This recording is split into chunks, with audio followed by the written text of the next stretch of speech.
Do you know that beyond that high sky we look up to, there is another sea flowing?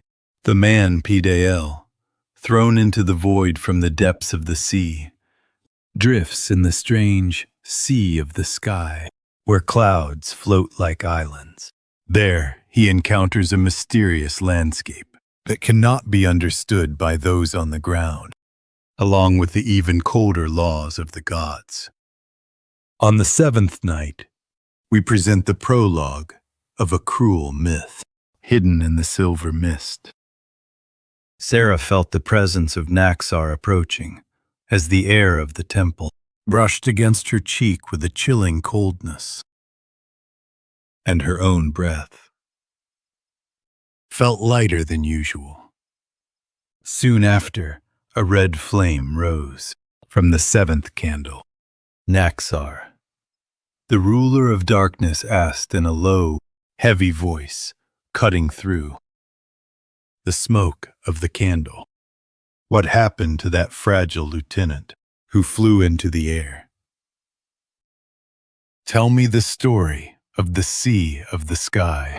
At Naxar's question, Shara quietly bowed her head and replied, Naxar, the man you asked about, has reached the sea of the sky, a place where humans can never set foot, piercing through the thick fog. However, that place was not a refuge for the living, but rather a strange and cold realm, where even breathing was not free. When Fidaiel regained his senses, what filled his vision was not crashing waves, but the silently flowing river of fog. He was lying on a pile of soft, silvery mist flowers. Looking around, I saw clouds floating like islands in the endless clear sky, with pieces of transparent light flowing between the islands instead of water. On the ground, it was a sea of sky that was eerily beautiful and alien, something I had never seen in my life. Next to Fidaiel, a woman dressed in a translucent garment, woven from clouds, was watching him with a face full of concern. Her skin was so pale that it was white, and her eyes were a light gray. Fidaiel asked in a cracked voice, "Where is this place? Am I dead?" The woman handed over a cold fruit with dew instead of an answer. In her gaze, there was a mix of curiosity about the unfamiliar presence and a subtle repulsion, as if she were looking at the ugly life that had risen from the ground. This place is the sea of the sky. The Tarvaba that drifted here on the ground is something that existed only in distant legends. Her name was Alara. Fidaiel entered the village of the Cloud Island for the first time with her support. The village was in full bloom with silver fog flowers, and it resembled a beautiful painting with buildings and people, all in shades of silvery white. However, at the center of the village, there was a gaping hole that seemed to swallow even the light. A massive, pitch-black void was ominously gaping open.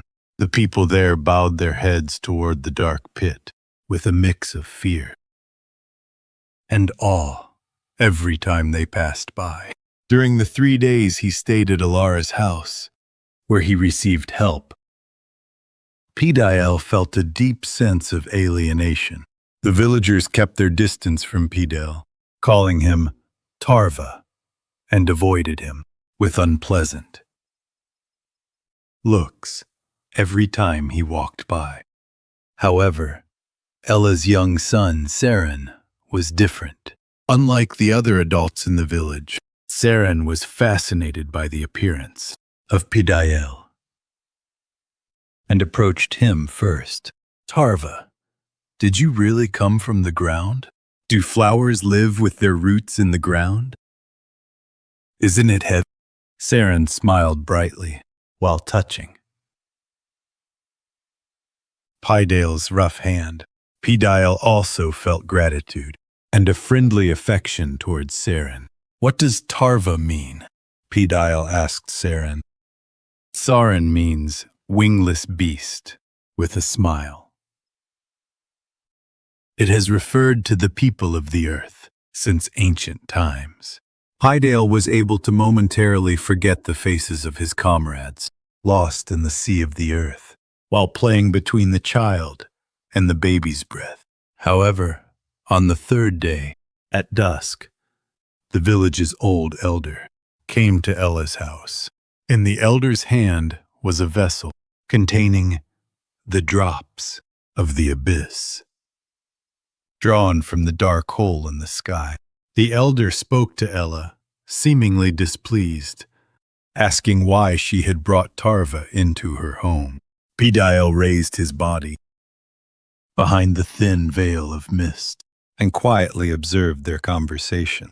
The pitch-black droplet in the bowl wriggled like a living bug and thrashed towards the room where the sleeping Saren was. The elder opened his mouth heavily. Elara, the abyss, has chosen your child as the seed of rain. When the sun rises tomorrow, bring Saren to the sky hole in the center of the village for the rain ceremony. Elara sat down on the ground, unable to even scream, silently shedding tears. To the promise of heaven and earth, I will gladly follow. When the elder returned, Fidaiel walked out of the tent and asked, Elara, what did the elder's words mean just now? The seed of rain, Elara replied, biting her pale lips. I cannot defy it. Only by returning the seed of rain to that deep abyss will the earth awaken.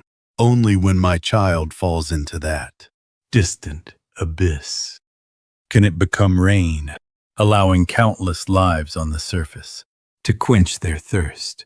That is the one sacred duty that this sky and sea have upheld since ancient times. The moment I heard that terrible story, a horrific memory of what had happened over the dark sea flashed through Fidaiel's mind like lightning. The image of his superior, Tarek, who pushed his subordinates into the abyss under the pretext of loyalty to the Sultan. Fidaiel clenched his fist tightly. What a terrible sacred duty this is. Oh God, once again will you test me with murder in the name of righteousness. As the incense burned down, Shara stopped speaking. Even the sea of the sky cannot be free from the bonds of promise. The massive presence of Naxar began to gradually recede. A bluish dawn light was seeping into the dark temple. Tomorrow night, listen to the promise in the sea of the sky. The darkness completely lifted, and Shara's day quietly extended. A sacred ritual that began in the sea of the sky. Fidaiel rebelled against the elders, who tried to push Saren into the hole in the sky. But the price he paid for preserving life was too harsh. On the 8th night, Fidaiel's final choice continues. Do you also have a sacred duty? Please leave your thoughts in the comments.